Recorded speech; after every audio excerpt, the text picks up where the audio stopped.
La Fab 1500, c'est la nouvelle bombe que les Russes utilisent maintenant pour tout détruire. Et quand on parle de tout détruire, il s'agit de tout détruire. Salut à tous, c'est toujours avec beaucoup de plaisir. Merci d'être là. Merci de faire ce stop. Nous avons une nouvelle chaîne, on vous l'a annoncé, je le ferai encore une fois, Moïka-Sens TV. Moïka-Sens TV, je vous encourage à vous y abonner. On y publiera des vidéos totalement différentes. Cliquez sur le lien ou écrivez Moïka-Sens TV maintenant, okay, avant d'y aller. Les Russes ont changé de stratégie. Ils ont maintenant une nouvelle bombe. C'est une bombe très intéressante et on va le découvrir. C'est la Fab 1500, une bombe qui pèse 1500 tonnes.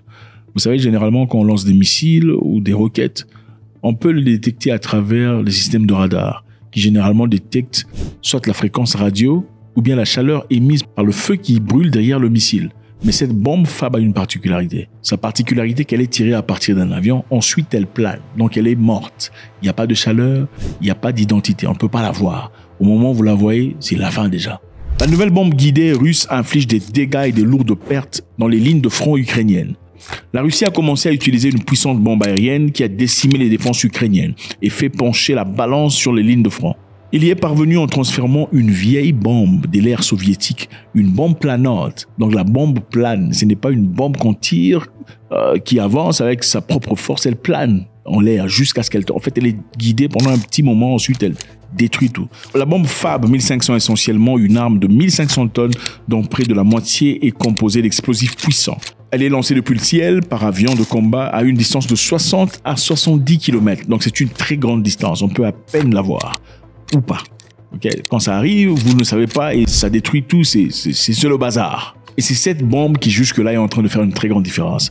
Donc les Russes ont commencé avec des tactiques au départ, ils ont changé de tactique. Et c'est comme ça dans la vie, on change de tactique. Les Ukrainiens aussi ont changé de tactique. Avant, il n'y avait pas de drones. Maintenant, il y a des drones.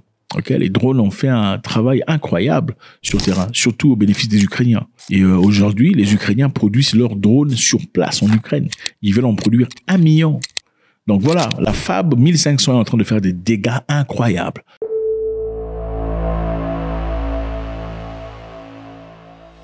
Bon, la Russie est en train de collaborer avec la Corée du Nord, ça c'est évident. Poutine est parti à Pyongyang il y a un moment où il a été reçu en grande pompe. On l'a vraiment célébré. La collaboration est claire et évidente. La Russie a annoncé lundi son intention de poursuivre cette coopération avec Pyongyang. Pourquoi? Parce qu'évidemment, quand vous ostracisez les gens, vous leur donnez l'impression qu'ils ne sont absolument rien, à un moment donné, ils vont se léguer ensemble et c'est pointer contre vous. C'est exactement ce qui se passe entre Poutine et Kim Jong-un.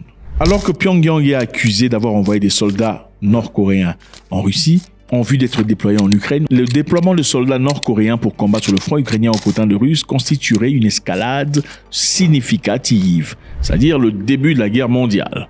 Ou pas. Enfin bref, il faut dire que les Ukrainiens ont reçu beaucoup de soutien venant des Européens.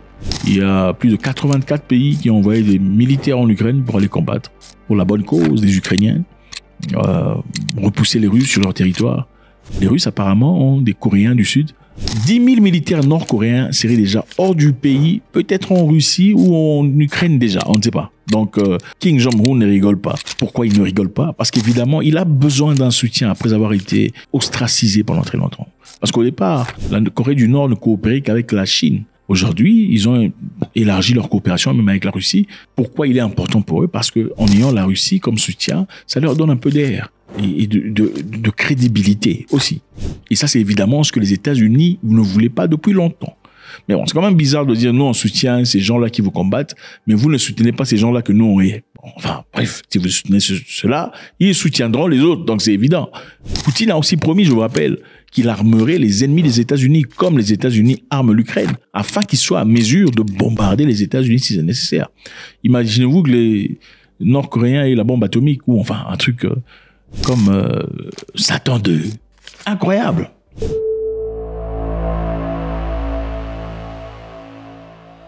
Lloyd Austin, l'Américain, est en Ukraine. Le ministre américain de Défense a annoncé lundi son arrivée à Kiev pour une visite destinée à afficher le soutien des États-Unis à l'Ukraine, confrontée à une situation difficile sur le front face à la Russie. American leadership is expensive, Le leadership américain coûte cher. Eh bien, considérez le prix du retrait américain. Face à l'agression, le prix du principe est toujours éclipsé par le coût de la capitulation. Il est évident que les Américains reconnaissent que les Ukrainiens sont en train de traverser un très sale quart d'heure. Au départ, on le masquait, mais il est évident que le soutien européen et occidental n'est pas aussi fort qu'elle l'était dans le passé. Il dit « Je suis de retour en Ukraine pour la 4e fois en tant que secrétaire de défense afin de montrer que les États-Unis d'Amérique, aux côtés de la communauté internationale, continuent à soutenir l'Ukraine. Donc nous vous soutenons. Vous partez à la machine à boyer, mais nous on vous soutient à distance. Allez vous faire tuer. » C'est pas génial du tout, hein, c'est pas génial. Moi je comprends pas... enfin bref, continuons.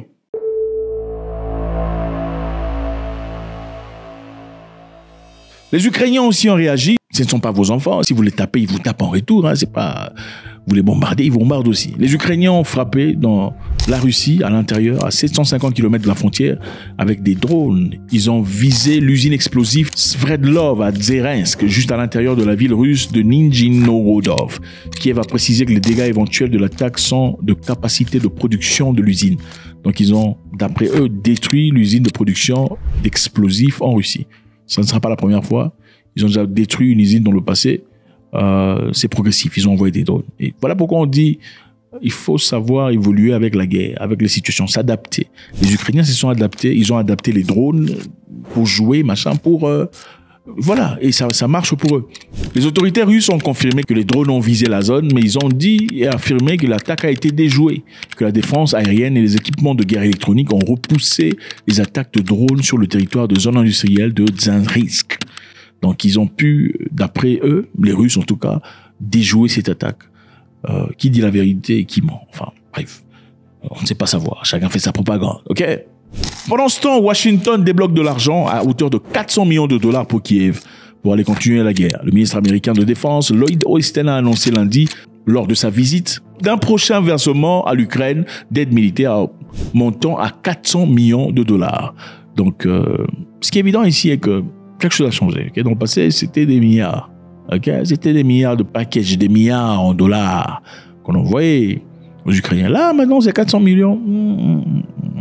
Le soutien n'est plus aussi chaud que dans le passé. Je pense que, comme beaucoup de personnes d'ailleurs, que les Américains ont l'impression que la guerre en Ukraine, conclure et faire avec l'Ukraine, c'est-à-dire humilier la Russie, c'est peut-être c'est peut-être pas possible. Et alors, on va pas continuer à dépenser beaucoup d'argent comme ça dans une histoire qui clairement ne fonctionne pas. Alors là, on va suivre une vidéo de comment les drones ukrainiens étaient en train de cibler des militaires russes dans un camion. Regardez, les militaires dans le camion en train de partir en direction. Ils remarquent le drone. Regardez. Et c'est comme ça que ça se passe. Et au drone, généralement, viennent attacher des roquettes. Donc, quand le drone, généralement, tombe sur vous, ça explose. Et ça détruit, ça a fait beaucoup de dégâts. Cette fois-ci, regardez comment le militaire s'est démerdé. Suivez.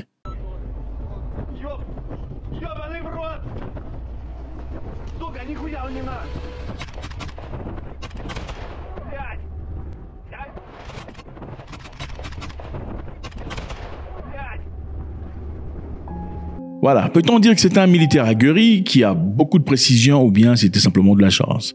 Faites-moi savoir ce que vous en pensez, c'est toujours avec beaucoup de plaisir.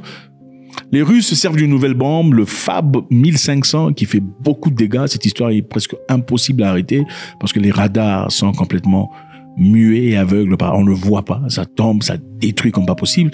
Une collaboration évidente entre Moscou et Pyongyang. Il y aurait pareil 10 000 militaires nord-coréens qui seraient descendus sur Moscou pour quelques formations rapides ou des mises à jour pour aller finalement combattre en Ukraine. Le président ukrainien s'en plaint. Lloyd Austin, ministre américain de la Défense, a annoncé son arrivée en Ukraine et aussi un package de 400 millions de dollars, contrairement aux milliards de dollars qu'ils reçoivent. Évidemment, ça veut dire que le soutien qu'ils avaient dans le passé a commencé à... Merci infiniment les amis, c'est toujours avec beaucoup de plaisir. La guerre, ce n'est pas bon, ce n'est pas bon. Honneur au vieux qui a chanté ça. La guerre est mondiale, ce n'est pas bon, ce n'est pas bon. God bless.